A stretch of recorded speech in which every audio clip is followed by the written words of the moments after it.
জীবনটা যে মানুষটার সঙ্গে জড়াবেন সে যেন সত্যিকার একজন মানুষ হয়। মানুষের মতো দেখতে মুখোশ পরা অমানুষ যেন না হয়। একটি মেয়ে খানিকক্ষণের মধ্যে তার আপনজনকে পর করে দিয়ে পরকে আপন করে নেওয়ার চেষ্টা করে। নতুন মুখ, নতুন পরিবেশ, নতুন একটা জায়গায় যেয়ে ওঠে। দ্বিধা, দ্বন্দ্ব, ভয় ভীষণ মেয়েটাকে চাপিয়ে ধরে। অনেকের ২-৩ মাস লেগে যায়, আবার অনেকের দিনের পর দিন, বছরও লেগে যায়, তবুও সেই জায়গা থেকে ভয় কাটিয়ে উঠতে পারে না। এই পারা না পারার মাঝে সবথেকে একজনের ভূমিকা বেশি কাজ করে, সেটা হচ্ছে স্বামী নামক মানুষটা।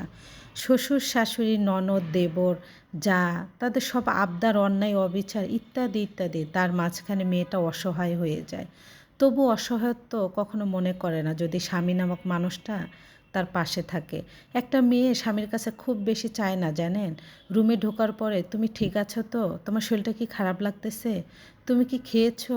আসো আমরা আজকে একসঙ্গে খাবো। কি হয়েছে? এত ভয় পাচ্ছ কেন? আরে মন খারাপ করো না, আমি তো তোমার পাশে আছি। কেউ তোমাকে কিচ্ছু বলবে না। সারা জীবন আমি তোমার পাশে থাকবো।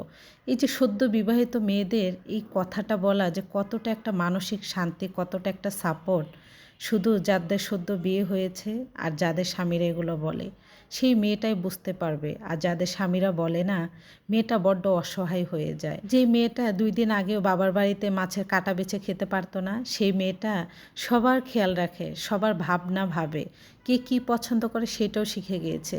২ দিন আগে যেই মেয়েটা নিজের পোশাকে ধুইতে পারতো না, ধুইতে গেলে হাত জ্বলতো, নিজের স্কুল ড্রেসটাই খুঁজে পেত না, সেই মেয়েটা এখন গোটা একটা সংসার সামলায়। একটাবারও কি ভেবে দেখেছেন? জানি কখনো ভাবেননি। ভাববেন বান কীভাবে? পুরুষ মানুষের বিয়ের পর খুব একটা পরিবর্তন আকাশ পাতাল হয় না, কারণ তার আপনজন ছেড়ে নতুন একটা পরিবেশ, নতুন একটা জায়গায় নিজেকে মানিয়ে নিতে হয় না। সে তো তার বাড়িতেই থাকে, তাই না? আর একটা মেয়ে কিছুক্ষণের ভিতরেই তার আপনজনকে পর করে রেখে অন্য একটা মানুষকে আপন করে নিতে হয়, যাদেরকে কখনো দেখেইনি, যে জায়গায় কখনো থাকেনি। তার কী ব্যবহার করবে মেয়েটা সেইটাও জানে না। অনেক একবুক স্বপ্ন নিয়ে সেই বাড়িতে এসে দাঁড়ায়। পুরুষ মানুষ বুঝবে বান কীভাবে? তাদের তো এটা ভাবতে হয় না যে আমাকে ঘুম থেকে ওঠার আগে সকালে নাস্তাটা আগে রেডি করতে হবে। আমার শাশুড়ি, শ্বশুরের ডায়াবেটিক্স, তাদের জন্য রুটি বানাতে হবে। দেবর পরোটা ছাড়া খেতে চায় না, সঙ্গে আলু ভাজিও রাখতে হবে। আমার স্বামী খুব বেশি খায় না, ১ কাপ কফি হলেই হয়ে যায়। আর তার পোশাক, গোসল করার আগে পোশাকটাও রেডি করে দিতে হবে। এইটা কোনো ছেলেদের ভাবতে হয় না।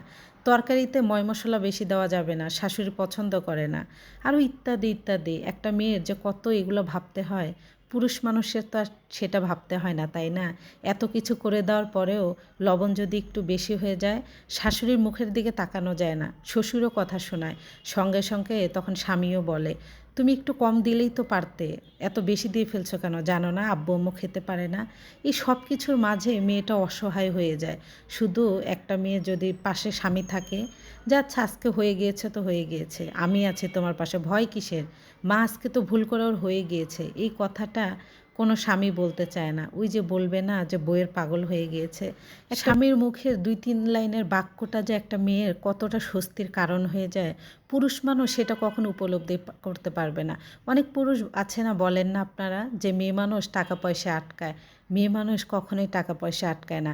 একটা যদি ভালো জীবনসঙ্গী পায়, যে আমার কষ্টটা উপলব্ধি করতে পারবে, যে আমার সব ভুলগুলো লুকিয়ে রেখে আমাকে ভালোবাসবে, যে আমার ভুলটা জানার পরেও আমাকে কাছে টেনে নেবে, তার থেকে আর শান্তি, তার থেকে আর তৃপ্তির জীবনসঙ্গী কিছুই হতে পারে না।